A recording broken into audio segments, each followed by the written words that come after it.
Yeah, it's windy. You can tell by the flags, but it's a nice view of the mountains. So, that is the new building. This, if you've never played Morongo, used to be just the casino right here. This not very tall structure. Then, when gambling and poker got popular, that is where poker was. They built that, poker was in there, and now it's not. There's still a casino in there and a hotel and other stuff, but this bowling alley, you see the word lanes, this bowling alley plus poker building is kind of its own structure. You know, they're not connected. So this is where poker is. Gonna play today.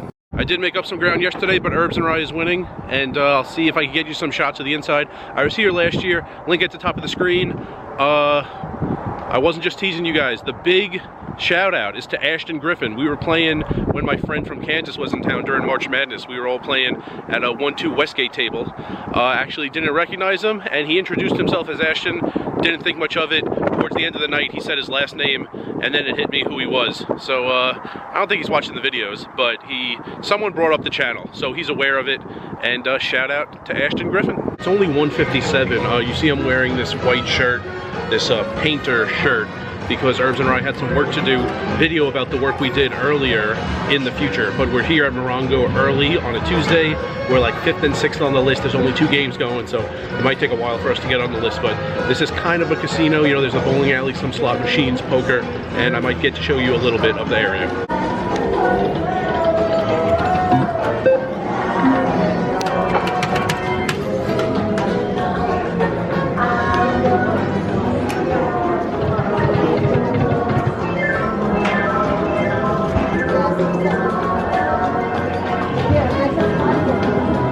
Alright, this is the bowling alley behind me, the entrance towards the poker room and the slots area over there. Just gonna walk the length of the lanes from the outside. I'm pretty much dead in this contest. Not that we know what the loser has to do, but Herbs and Rye is up about 840 right now. I'm down like 30 bucks. I remember one of his all-ins, he was way ahead. The guy was drawing dead on the turn. I remember another, he had a gut shot and hit backdoor 2-pair for the win. Some other hands in the middle, not as memorable. Yeah, that's about it. We've been playing 2 hours. We plan on playing about 6 and then heading back to where we're staying. Well, we're not staying in the same place, but it's in the same area. So we got about 4 hours left.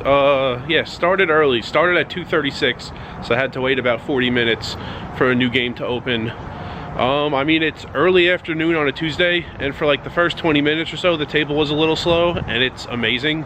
The hand before I got up to walk out here was a 3-way all-in. The guy on my left is in for like 4 buy-ins. Herbs and Rye is sitting on like 1150. The guy in the 9 seat has like 3 towers of reds and 3 black chips on top of it, so a lot going on. Not a table to really be doing any bluffing, and I haven't really made a hand, so I'm sitting there and got 4 more hours. Maybe I pick up a hand, and if you pick up a hand, you win an all-in. I mean, that's the end of it. It's that simple. It's just you can't really do anything to pick up more or fewer hands, so kind of at the mercy of the deck in this table, which is my favorite kind of table. Tables where bluffing is absolute suicide are my favorite types of tables, but it can get real boring, and you need to be patient.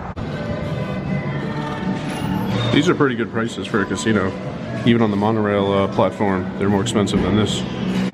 If I weren't already dead, I am now. Herbs and Rye just stacked a guy set for his overpair for like 600. He's up like 1850. I'm down like 75, but we'll keep doing it for you. These 2 guys at the table, the 1 and the 5 seat, are having this great discussion about why a flush is a better hand than a straight, if a straight is more difficult to make. They had this discussion for like 5 minutes, then it ended, and then out of nowhere I resurrected it because it was so enjoyable to listen to them, and they're still talking about it now. Even now that I've left the table, they're still talking about it, so I'm going to keep that going for as long as possible. Actually, the 5 seat seems to kind of understand why flushes are better than straights, but he's doing a very poor job of articulating it so the 1 seat can understand. I mean, I could explain it in like 3 seconds, but this is way too good to stop. So I'm gonna head back in. We got like 2 more hours left. And as soon as I say good prices, I see a sign like this: triple the price of South Point and double the price of Ellis Island. No matter, even in the slot room, you can't smoke cigars? Even in the special smoking slot room, you can't smoke cigars.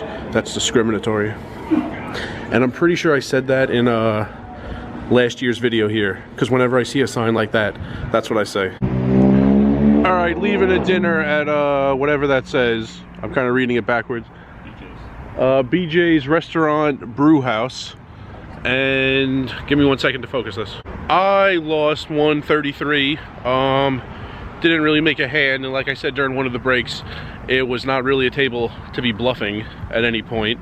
We kind of had two waves of great games. There was a guy with a Rocky sweatshirt while he was there in the first half. Games were great. A few people left at once. We didn't break or anything, it's not Vegas. And then different people came, and actually the guy who took Rocky's seat was also great for the game. That was the guy Herbs and Rice stacked for like 600 set versus overpair. So what was your result? Won $1,856. All right, numbers at the bottom. I'm not looking too good for this. Herbs and Rye came up with 5 things he would like to see me do or need to experience when I inevitably lose. Tomorrow I will kick off the video with those 5 things. 3 of them there's no chance I'm doing. 1 I'm willing to, but it's not up to me. I have to like find somebody and then do stuff. And so we're looking at 1 being most likely, and I'll go over all of them tomorrow. That's a wrap on Morongo. Tomorrow, 7 Mile. And then after that, it's just 2 more casinos, Hustler and Hollywood Park, and they'll be on the same day. Still 10 days, but only 3 new casinos left. And remember, rice is a spoon food.